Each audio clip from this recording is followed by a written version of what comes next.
de témoigner, il y a toujours de la joie dans mon cœur. Il y a plusieurs manières de servir Dieu, et témoigner pour lui est une manière de le servir, et je le fais de tout mon cœur. Pour ma part, je n'ai pas eu le privilège de connaître l'Évangile ou de naître dans un foyer chrétien. Moi, dès ma naissance, j'ai été privée de ce qu'on pourrait appeler le bonheur que désire un enfant. Mon père a fui. Dès que je suis née, il n'a pas voulu de moi. Et ma mère, elle avait que 17 ans. Et puis, elle s'est vue incapable de m'élever elle-même. Elle m'a remis entre les mains de mes grands-parents. Je bénis Dieu qu'il a pourvu pour moi, que j'ai des grands-parents qui aient fait tout ce qu'ils aient pu pour que je puisse être heureuse ou comblée. Mais on ne pourra jamais remplacer la chaleur d'un foyer, les bras d'un père et les bras d'une mère. Je fais partie d'un peuple sédentaire, pas du peuple gitan. Et moi, la vision qu'avaient mes grands-parents, c'était que je manque de rien matériellement et de tout leur amour. Ils ont tout fait pour que je manque de rien. Mais pour cela, il y avait un prix à payer. Ils étaient haut placés dans la vie et ils n'étaient pas souvent à la maison. Pour vous dire une image, à 8 ans déjà, je descendais seule à l'école. On me trouvait assez grande pour cela. Et quand je rentrais, personne n'était là. Et je pouvais aller me coucher que parfois personne n'était encore rentré. J'ai grandi dans l'angoisse, dans la tristesse. J'étais une petite très renfermée, je m'isolais toujours. Et je ne comprenais pas pourquoi moi, on n'avait pas voulu m'aimer. Qu'est-ce que j'avais pu faire pour mériter ça? Mes grands-parents ne pratiquaient pas, mais ils étaient de tradition catholique. Ce que leur père et leur grand-père leur avaient enseigné et ce qu'on leur a appris, ils me l'ont appris. On m'a appris à aller à l'église le dimanche, à brûler des cierges, à prier devant des statues, à faire une croix sur le pain avant de le couper. Et on m'a fait grandir avec toutes ces traditions-là. Et j'y mettais tout mon cœur, parce que j'espérais que ce Dieu qu'on me représentait si froid et si loin pourrait m'entendre et pourrait m'exaucer. Je n'avais qu'une prière d'enfant, c'était que Dieu me donne un père qui puisse m'aimer. Et puis, j'allais fidèlement au catéchisme, et puis je comprenais rien. Ce que je voyais, moi, avec tout le respect que je dois au Seigneur, c'était un Jésus mort sur une croix. C'est tout ce qu'on me représentait de lui. Et quand je me tenais devant ces statues, personne ne me répondait. Si j'avais 2 € d'argent de poche, j'allais pas comme font les autres enfants m'acheter des bonbons, je les gardais et j'allais brûler un cierge à l'église.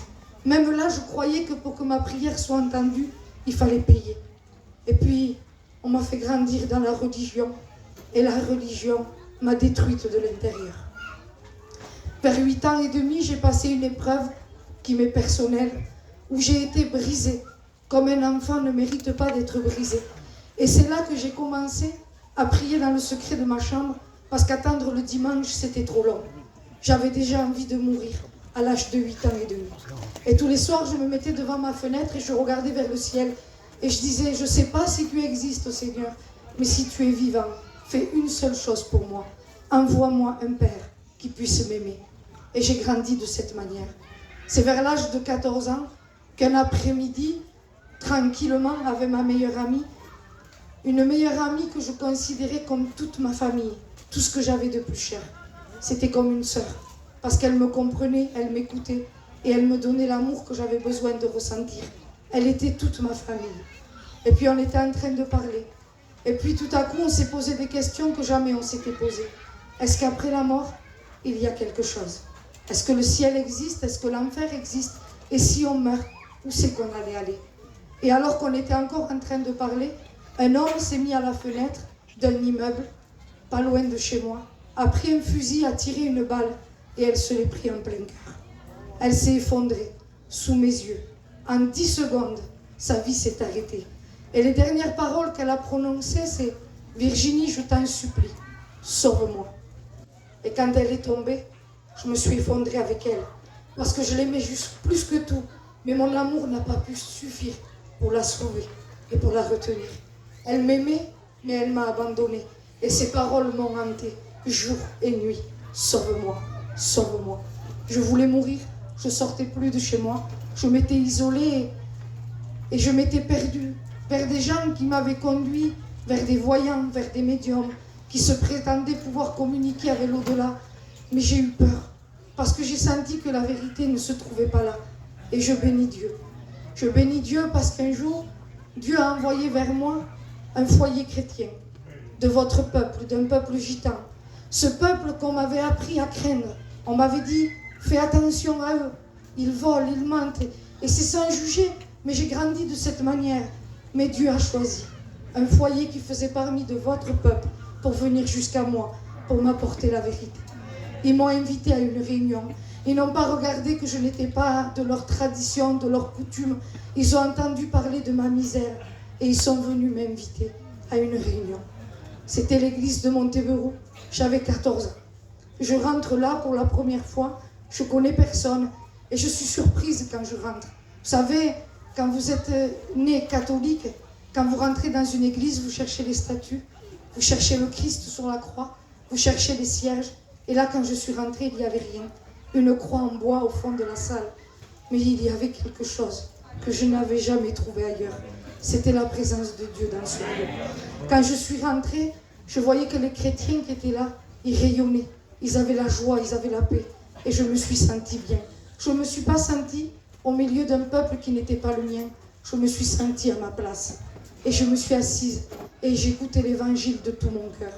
Et puis, j'ai ouvert mon cœur et puis, j'entends pour la première fois que si Jésus n'est plus sur la croix, c'est parce qu'il est ressuscité. Et puis, ça rassurait mon cœur.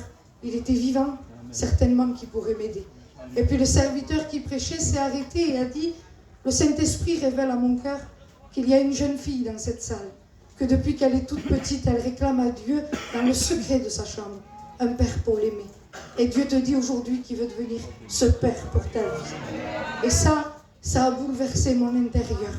C'était pas des promesses qu'un homme m'apportait, c'était Dieu en personne qui répondait à ma prière. J'ai su ce jour-là que la vérité était dans ce lieu et j'y suis revenue de tout mon cœur. J'ai prié, j'ai suivi l'église, tout ce que les serviteurs m'enseignaient à faire, je l'ai fait de tout mon cœur. Mais pourquoi je vous dis tout ça? Ça n'a pas suffi pour me sauver. Parce qu'une réunion, une religion, un foulard, un jeûne ne sauvent pas.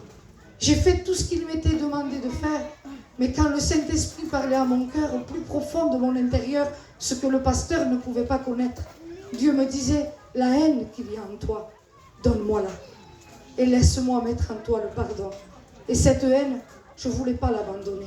J'y étais attachée. Peut-être elle me protégeait, je ne sais pas. Mais c'était non, Seigneur. Aime-moi, bénis-moi, mais ne me demande pas ça. Alors vous savez, Dieu ne m'a pas rejetée. Mais ce qui s'est passé, c'est que je me sentais bien le temps d'une réunion. Mais quand je sortais de l'église, l'angoisse était toujours là. Et la paix ne demeurait pas avec moi. Dieu attendait de moi que je lui donne ma vie entièrement. Et j'ai lutté contre Dieu, ma plus grande folie. Et le diable est venu, avec des pensées, avec des solutions. Tu vois pas que c'est pas ça la solution. C'est pas l'église, c'est pas Dieu. Fonde ta vie. Fonde ton foyer et tu auras ce que tu as toujours rêvé d'avoir. Et c'est ce que j'ai fait. J'ai même demandé conseil au Seigneur avec qui je devais me marier. Et Dieu m'a dirigé. Et Dieu ne s'était pas trompé parce que Dieu a des plans merveilleux pour nous. Mais écoutant les conseils de Dieu, pratiquant des traditions de la religion, j'ai appris à être une épouse soumise, à faire tout ce que la Bible disait, mais sans donner mon cœur au Christ. Et n'ayant pas le Saint-Esprit en moi, cette vie m'a fatiguée et m'a épuisée. Au bout de quelque temps, j'ai arrêté les réunions. Et si au début, mon foyer, c'était merveilleux, avec le temps, c'était la destruction. J'étais devenue une dépressive. Pourtant, bénie de Dieu, une maison, à manger sur la table, 3 enfants en bonne santé. J'avais tout pour aller bien, mais mon passé me hantait. Mon cœur n'était pas guéri. Et puis, je me réveillais la nuit, je hurlais de douleur. Je sortais plus de chez moi, je fermais les volets. Mon mari s'est lassé, parti dans la drogue, dans l'alcool, et avec tout le respect que je vous dois. Il pouvait partir 2 jours et revenir avec du rouge à lèvres sur ses vêtements. Et le diable est venu. Tu es né pour souffrir, et tu mouriras en souffrant. Alors meurs et laisse tout le monde tranquille. C'était les projets du diable et c'était les projets que j'avais désirés pour ma vie. Je me suis procuré des cachets. J'avais 23 ans, maman de 3 enfants, et décidé d'arrêter ma vie ce jour-là. Et qui que ce soit serait venu m'arrêter, je n'aurais écouté personne. Je me suis enfermée dans ma chambre, disant pourquoi. pourquoi moi? Et puis, j'avais les cachets à la main et je ne vous cache pas que je sentais le diable autour de moi. Je sentais qu'il était là et qu'il attendait de venir chercher mon âme parce qu'il savait les plans que Dieu avait pour mon avenir et il voulait tout arrêter. Mais ce jour-là, je bénis Dieu que Dieu a mis en moi la force de crier vers l'Éternel. Je n'ai pas prié. Depuis mon enfance, on m'a appris à prier, à fermer les mains, à brûler des cierges. Ce jour-là, j'ai crié de toute mon âme, un simple cri vers Dieu. Et j'ai dit, Seigneur, je t'en supplie, ma vie sans toi est un chaos. Et si ma destinée n'est pas aller en enfer, sauve-moi maintenant.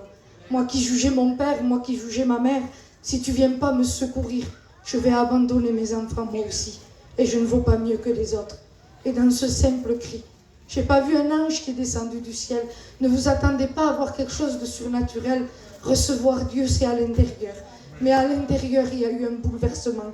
J'ai senti la paix m'envahir et une voix me dire, ta prière a été reçue d'en haut. Et là, j'ai dit à Dieu, Seigneur, donne-moi à me repentir. Ça fait des années que j'entends qu'il faut que je demande pardon. Et tant de fois, j'ai dit pardon avec mes lèvres. Mais de tout mon cœur, je vous promets que je me croyais victime, mais certainement pas coupable.